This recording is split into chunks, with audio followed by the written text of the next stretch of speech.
नाशिक महानगरपालिका नाशिक उद्यान विभाग दिनांक 3 जानेवारी 2025 नवीन नाशिकमध्ये सेंट्रल पार्क मध्यवर्ती उद्यानाच्या विकासाला वेग मनपा आयुक्त मनीषा खत्री यांनी केली पाहणी। नाशिक महानगरपालिकेच्या वतीने पेलिंकन पार्कच्या 17 एकर जागेत मध्यवर्ती उद्यान सेंट्रल पार्क उभारण्याचे महत्त्वाकांक्षी काम सुरू असून या प्रकल्पाची पाहणी मनपा आयुक्त तथा प्रशासक मनीषा खत्री यांनी केली।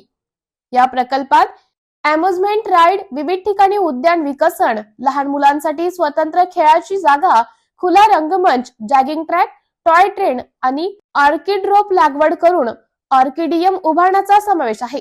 याशिवाय आधुनिक खेळांच्या विविध सुविधा फूड कोर्ट येथे उपलब्ध करून देण्यात येणार आहे। सदर कामे जलद गतीने व दर्जेदार पद्धतीने पूर्ण करण्याच्या दृष्टीने आयुक्त खत्री यांनी अधिकाऱ्यांना आवश्यक त्या सूचना दिल्या।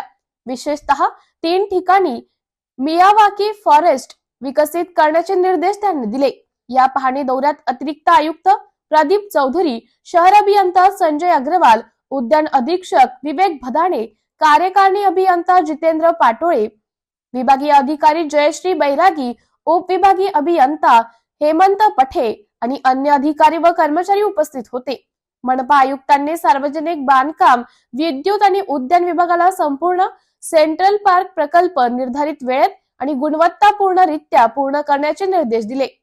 या उपक्रमामुळे नाशिक शहरातील नागरिकांना एक अद्ययावत आणि आधुनिक सुविधा असलेले सेंट्रल पार्क लवकरच उपलब्ध होणार आहे।